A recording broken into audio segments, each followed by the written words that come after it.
بهشت ارزانی زاهد، بهشتم حور و صهبا را.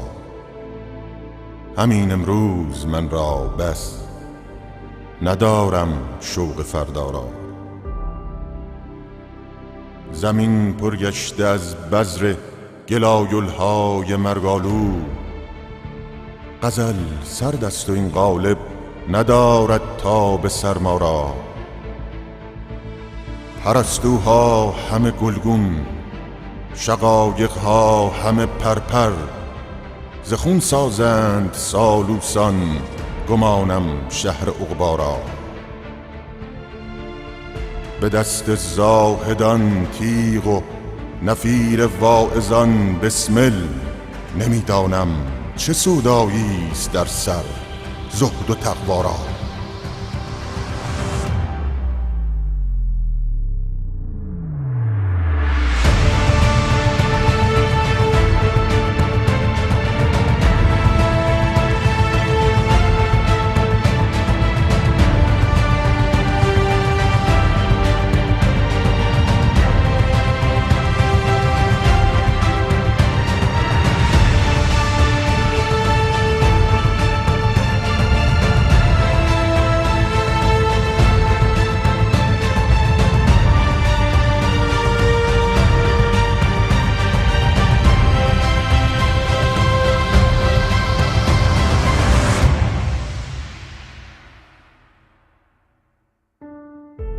ز رفتار بنی آدم دل سنگاب شد، حاشا که از این پس سنگ دل خوانم دگر فرزند حوا را.